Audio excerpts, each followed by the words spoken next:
Eto na nga mga chong, marami tayong basketball updates. RJ Abarientos, gigil at gutom na matuto sa Barangay Ginebra. Barangay Ginebra, magbabawas ng player bago magsimula ang panibagong season ng PBA. Ngayong off-season nga mga chong, ay napakaraming nangyari sa kupunan ni Coach Tim Cone, kung saan nagkaroon nga sila ng revision ng kanilang lineup para mas pabatain at gawing pulido ang triangle offense ni Coach Tim Cone. Pero meron ngang problema ngayon ang Barangay Ginebra dahil kasalukuyan nga sila ngayong merong 20 players. Alam naman nating lahat na 15 players lang ang pinapayagan na i-activate bawat kupunan. Kaya naman, meron ngang 5 players si Coach Tim Cone na hindi mapapasok sa lineup sa paparating na Governors Cup. Nauna na ngang nawala itong si Sydney Onwabere, Stanley Pringle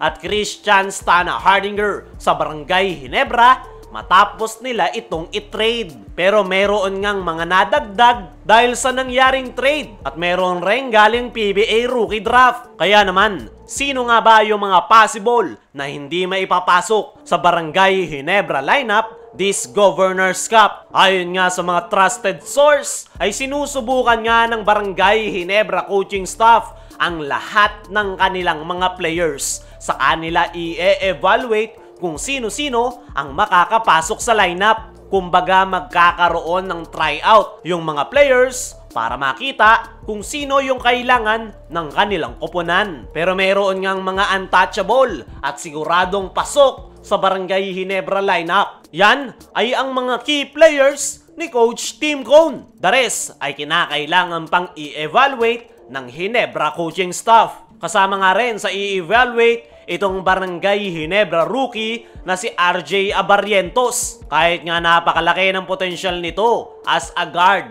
ng Barangay Ginebra, ay kailangan pa nga rin itong patunayan sa Barangay Ginebra practice na deserve niya na may pasok sa lineup. Pero naniniwala ako mga chong na may papasok sa lineup itong si RJ Abarientos. At yung mga malalaki nga daw ang chance na hindi maipapasok sa lineup ay yung mga player na hindi masyadong nagagamit ni Coach Tim Cone, o hindi naman kaya yung player na planong i-trade ng Barangay Ginebra. Yung mga possible nga na hindi maipapasok sa lineup ay unang-una itong si Jared Dillinger. Ito nga si Jared Dillinger mga chong ay hindi na nagagamit ni Coach Tim Cone. Kasalukuyan na nga itong 40 years old at mukhang inaantay na lang ito ng Barangay Ginebra na magretiro. Actually, last conference ay inilagay ito ng Barangay Ginebra sa unrestricted free agent with rights to salary. Kaya naman malaki ang chance na hindi maipapasok si Dillinger sa Barangay Ginebra lineup. Pangalawa sa hindi maipapasok sa lineup next season ay itong kanilang gwardya na si Donald Gumaru. Last season ay hindi rin ito nagamit ni Coach Tim Cone. At dahil nga meron ng RJ Abarientos ang Barangay Ginebra, ay mas lalo ngang lumabo ang chance ni Donald Gumaru na makapaglaro this upcoming Governors Cup. Para sa akin mga chong, ay sayang itong si Donald Gumaru. Mahusay rin ito na gwardya. Talagang wala lang siyang playing time para mailabas ang kanyang full potential. Bukod sa dalawang yan, ay ang mga possible na hindi maipapasok sa lineup ay yung mga injured players ni Coach Tim Cone. Gaya na lang nitong si Jamie Malonzo na expected na hindi pa makapaglalaro buong conference. Pagdating naman kay Jeremiah Gray at Scotty Thompson, ay possible na makapaglaro na ang dalawang yan. Pero depende na lang talaga kung okay na ang kanilang injuries. Kung ang Ginebra ay nagbabawas ng mga players, ay ito namang si RJ Abarientos ay gigil na matuto sa kanyang bagong koponan na Barangay Ginebra. Ito nga si RJ Abarientos mga chong ay ang pinakabagong player ng Barangay Ginebra. Nakuha nga nila ito bilang 3rd overall pick at hindi nga naging madali para sa Barangay Ginebra na makuha ang nasabing gwardya